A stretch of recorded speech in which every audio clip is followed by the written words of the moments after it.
Pozdravljeni! V tem posnetku vam bomo tutorji razložili koncept košarice dobrin, indeksov, bruto domačega proizvoda in z vami izračunali računsko nalogo. Pa začnimo pri košarici dobrin. Košarica dobrin predstavlja dobrine in storitve, ki jih potrošniki v nekem določenem gospodarstvu v nekem določenem času porabijo. Prek košarice dobrin lahko spremljamo, koliko moramo za nek določen izbor dobrin in storitev plačati ob nekem določenem času.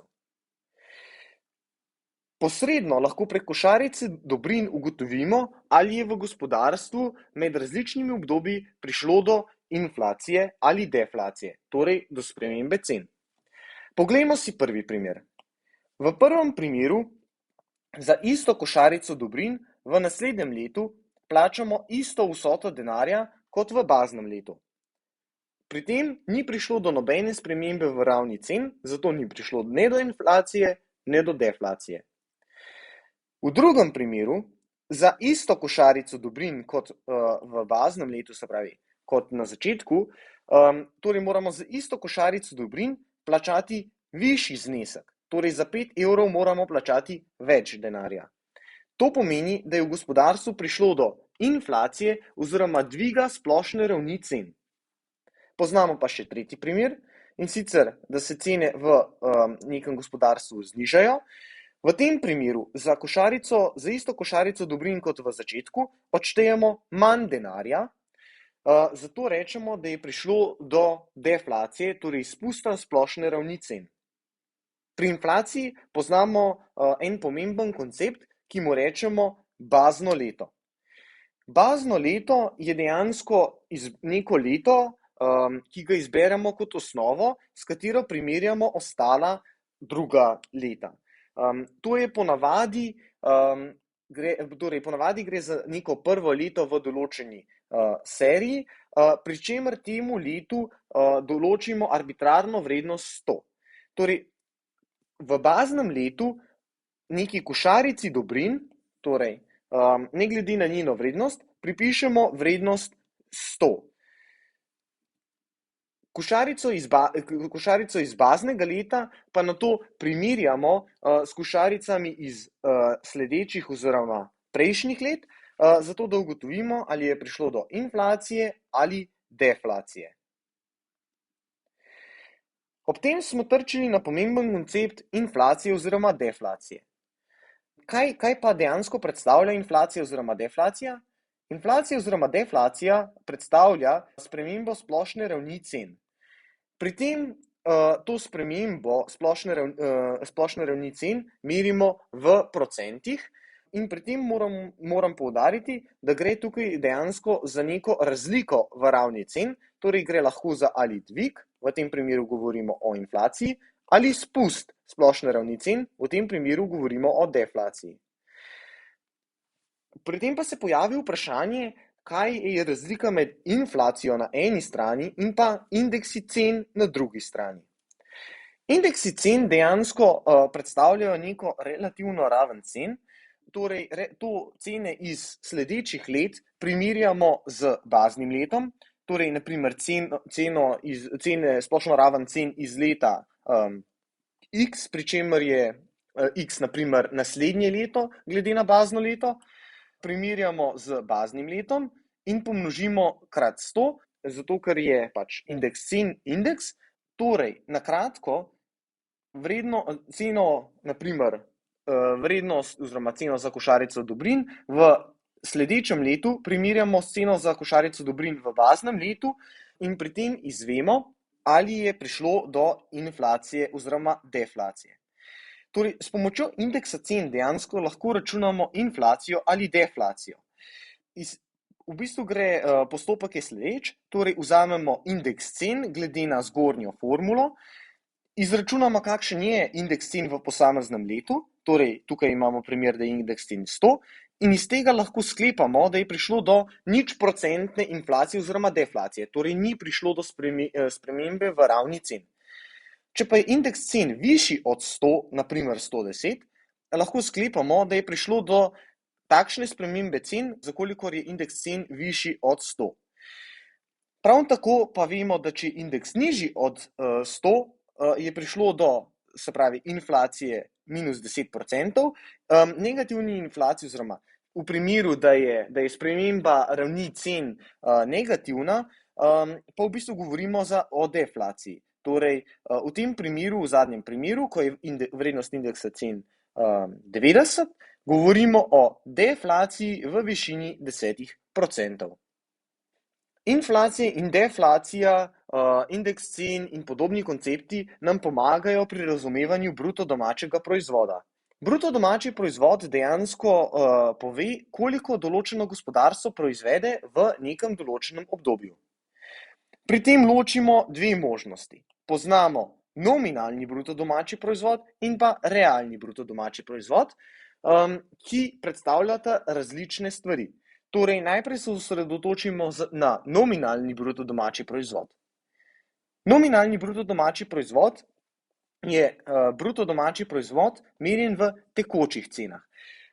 To pomeni, da se pravi bruto domači proizvod izmerimo v cenah tistega leta. To pomeni, da je ta meritev dejansko nezanesljiva, zlasti če želimo bruto domači proizvod primerjati z vrednostmi iz ostalih let, saj lahko zaradi inflacije oziroma deflacije pride do drugačnega rezultata in lahko pride do iluzije, da je prišlo do rasti, gospodarske rasti ali pa gospodarskega padca, ki pa je povzročen zgolj zaradi spremembe v ravni cen. Primer za tako spremembo bi bil, da na primer gospodarstvo v letu 2021 pridela 5 koles, ki jih proda po ceni 100 evrov. Torej, bruto domači proizvod tega obdobja bo 500 evrov. Po drugi strani pa lahko v letu 2022 naredimo zgolj 3 kolesa, ki jih prodamo po ceni 200 evrov, kar pomeni, da je nominalni bruto domači proizvod tega obdobja 600 evrov. Torej, čeprav se je dejansko proizvod, se pravi produktivnost gospodarstva, znižala, se pravi proizvedli smo 2 kolesi manj, pa se zdi na podlagi nominalnega bruto domačega proizvoda, da smo dejansko proizvedli več. Zato pa ekonomisti veliko raje uporabljamo realni bruto domači proizvod. Realni bruto domači proizvod dobimo iz nominalnega bruto domačega proizvoda, tako da v bistvu iz izmeritev nominalnega bruto domačega proizvoda izločimo vpliv spremembe cen. Torej, realni bruto domači proizvod je torej merjen v stalnih cenah, pri čemer moramo določiti bazno leto, koncept baznega leta smo spoznali prej, in pa izračunati, ali je prišlo do inflacije ali deflacije. Torej, se pravi, ta vpliv, se pravi, izločitev vpliva spremembe cen, pa dosežemo tako, da v primeru inflacije, se pravi, nominalni bruto domači proizvod deflacioniramo, v primeru deflacije v obdobju pa nominalni bruto domači proizvod obdobja inflacioniramo. Tako dejansko dobimo bolj zanesljive podatke, zato je realni bruto domači proizvod bolj zanesljiv pokazatelj spremembe produktivnosti gospodarstva skozi leta. Torej, bolj zanesljiv pokazatelj spremembe bruto domačega proizvoda skozi leta. To je vse o teoretičnem ozadju. V nadaljevanju posnetka pa bomo skupaj izračunali še eno računsko nalogo. Kot primer računske naloge vzemimo sledečo nalogo.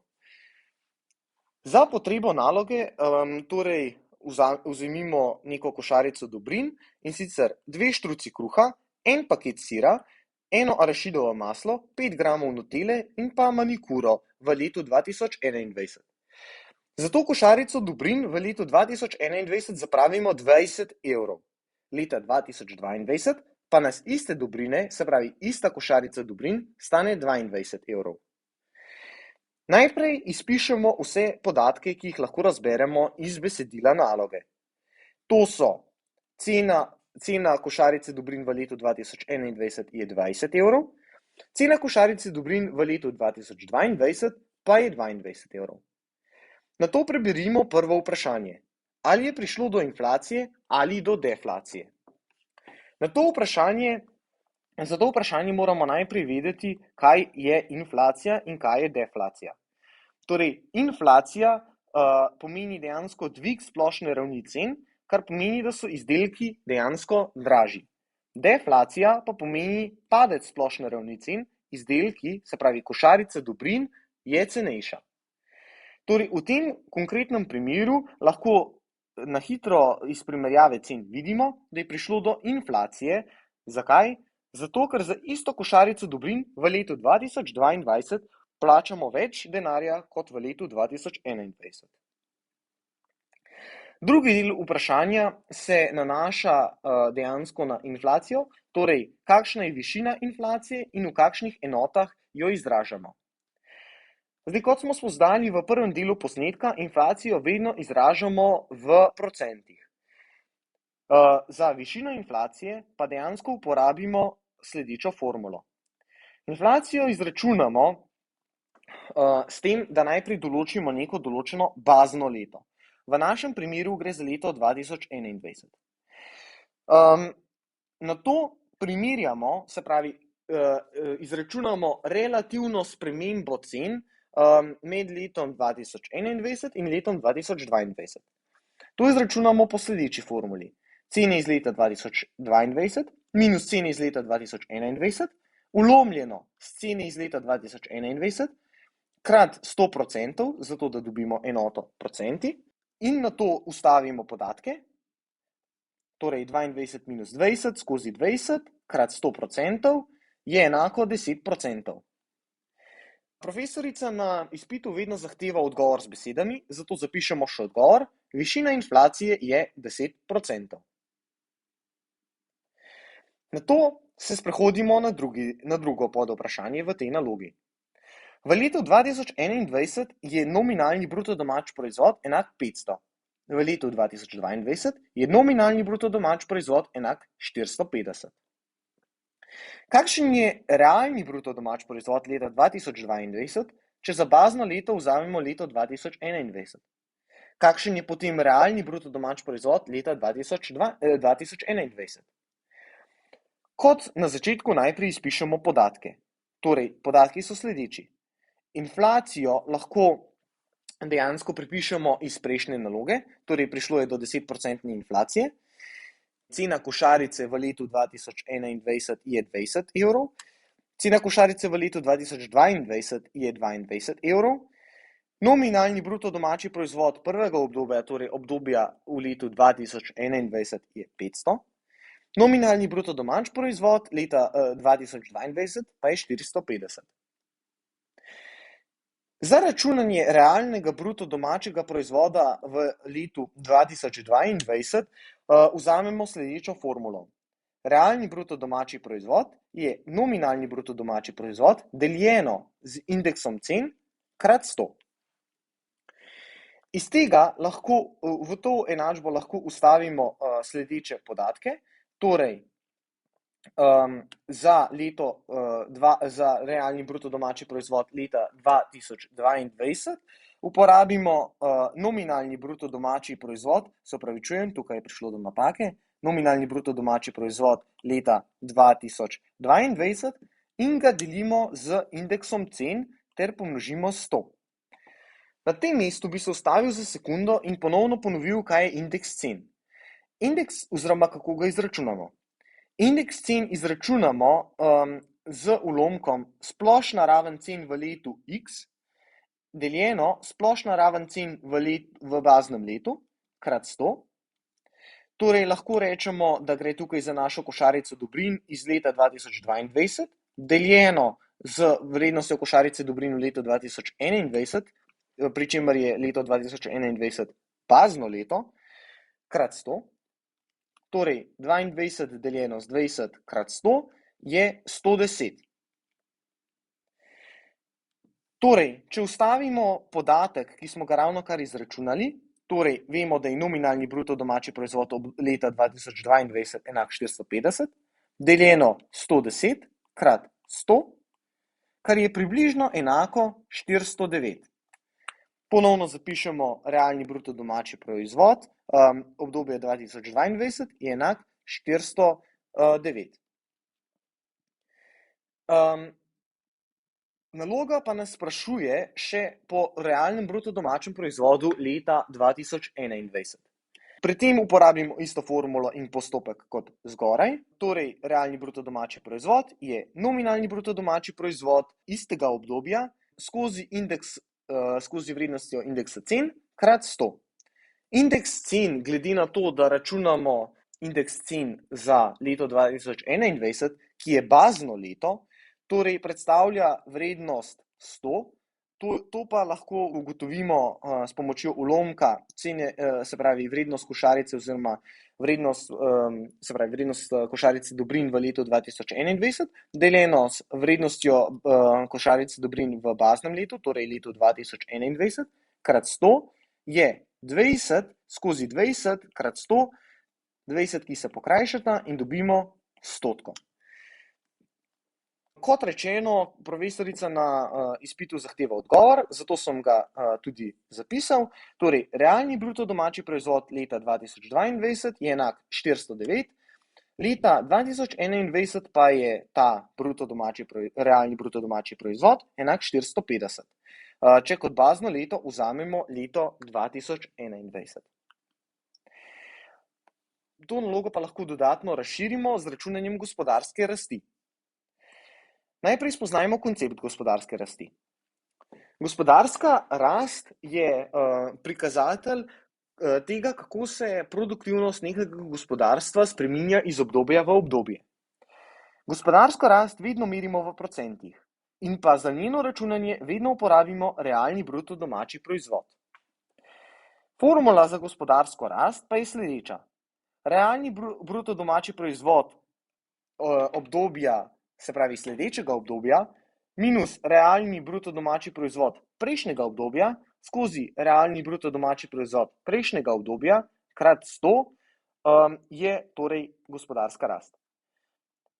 Pri tem oznaka T pomeni, da gre za neko prejšnje obdobje oziroma prejšnje leto oziroma bazno leto, T plus 1 pa pomeni, da je, se pravi, T plus 1 pa predstavlja sledeče leto. Se pravi, lahko bi rekli, da gre za, na primer, leto 2021 in pa na to leto 2022, ki je dejansko 2021 plus 1.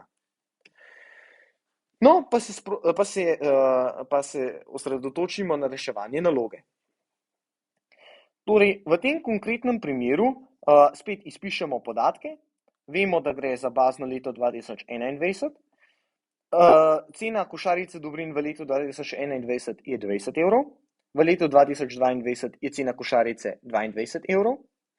Nominalni bruto domači proizvod obdobja 2021 je 500, pri čemer vemo, da je realni bruto domači proizvod tega obdobja, se pravi 500, to smo izračunali v prejšnji nalogi.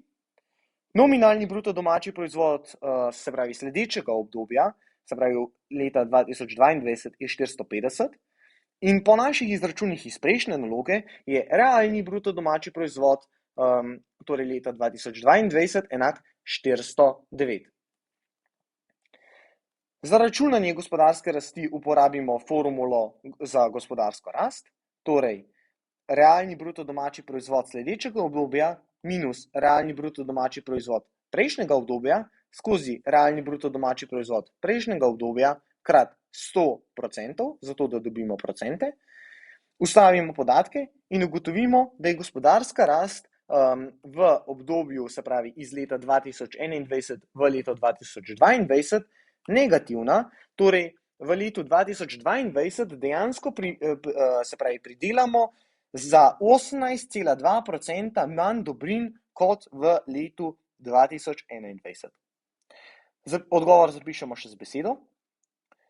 Gospodarska rast v tem obdobju je negativna, torej v letu 2022 proizvedemo za 18,2% manj produktov kot v letu 2021. Tako smo naredili prvi del naloge. Zdaj pa se sprehodimo še do drugega dela. V drugem delu naloge imamo vprašanje: kakšen je realno bruto domači proizvod leta 2022, če za bazno leto vzamemo leto 2022? Kakšen je realni bruto domači proizvod leta 2021 in pa ali je prišlo do inflacije ali do deflacije? Začnemo z izpisom podatkov. Torej, vrednost, se pravi, spet imamo vrednosti košarice, nominalne bruto domače proizvode in pa bazno leto, ki je leto 2022. Pri tem naj opozorim, da kot bazno leto lahko vzamemo katerokoli leto v neki določeni seriji meritev. Kot nasvet naj na tej točki omenim, da v primeru, da vas zmede računanje podatkov dejansko za leto 2021, torej za leto nazaj, tukaj je spet prišlo do napake, torej v primeru, da vas, se pravi, računanje podatkov za leto 2021 pri baznem letu 2022, torej dejansko računate podatke za nazaj, si lahko pomagate z nekim miselnim trikom, da leto 2021 predstavlja leto 2023 in tako računate nalogo kot v prejšnjem delu naloge. Torej, pri tem bodite pozorni le na to, da na koncu te rezultate dejansko spremenite nazaj v leto 2021. Drugače bi lahko na primer pri naši nalogi prišlo do napake pri odgovoru, se pravi pri tistem delu vprašanja, ki sprašuje, ali je prišlo do inflacije ali do deflacije. Več o tem pa pozneje. Torej, izračunanje realnega bruto domačega proizvoda za leto 2022. Kot smo spoznali v prvem delu te naloge, je indeks cen za bazno leto, torej se pravi indeks cen baznega leta vedno enak 100, zato ker je raven cen enaka 1 oziroma 100 v tem konkretnem letu. Zato lahko samo zapišemo, da je realni bruto domači proizvod dejansko enak nominalnemu bruto domačemu proizvodu v baznem letu. Pri tem pa, se pravi, drugi del naloge pa se ukvarja z realnim bruto domačim proizvodom leta 2021.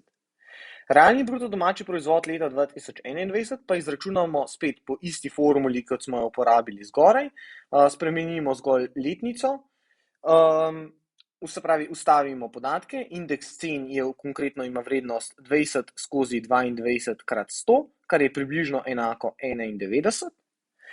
Ustavimo podatke v enačbo in izračunamo, da je realni bruto domači proizvod leta 2021 enak 550, v primeru, da za bazno leto vzamemo leto 2022. Zdaj, zakaj sem prej opozoril, da bi lahko prišlo do napake v primeru, da se pravi, uporabite ta miselni trik?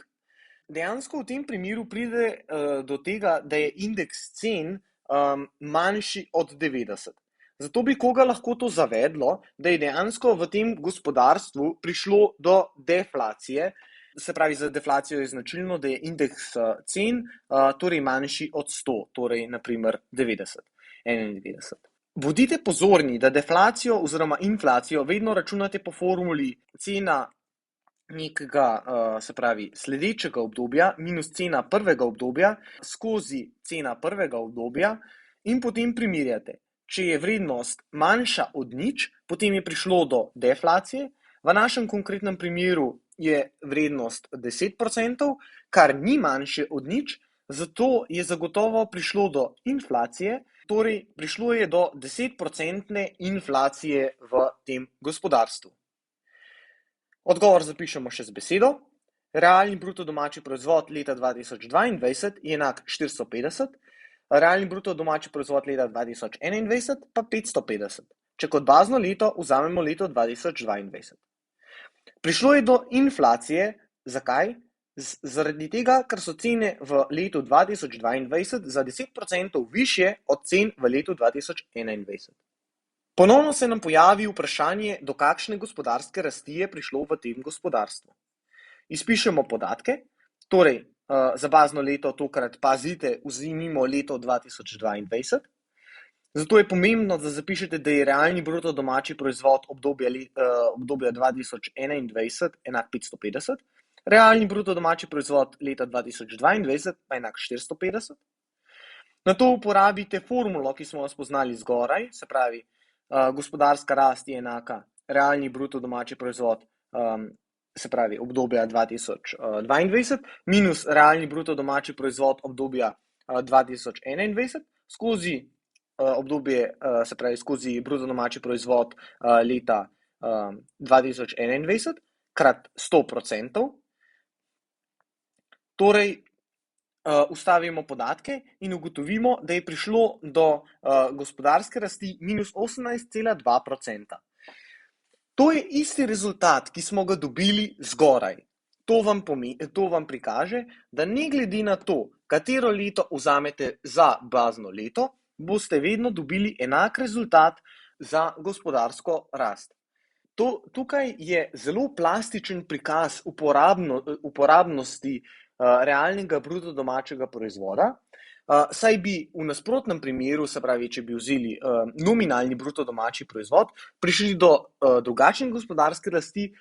Torej, poraba realnega bruto domačega proizvoda nam omogoča, da ne glede na bazno leto dobimo enake rezultate za gospodarsko rast. Rezultate zapišemo še z besedo. V tem primeru je odgovor popolnoma enak odgovoru v prvem delu naloge. Pa se sprehodimo še na zadnji del naloge. Torej, če vzamemo podatke zgoraj, ali lahko izračunamo implicitni inflator oziroma deflator v letu 2022 z baznim letom 2021. Implicitni inflator oziroma deflator ponavadi v bistvu uporabimo za primerjavo torej nominalnega bruto domačega proizvoda določenega obdobja z realnim bruto domačim proizvodom tega istega obdobja. Torej, formula za implicitni deflator oziroma inflator je nominalni bruto domači proizvod skozi realni bruto domači proizvod krat 100, pri čemer morata biti nominalni bruto domači proizvod in realni bruto domači proizvod iz istega leta.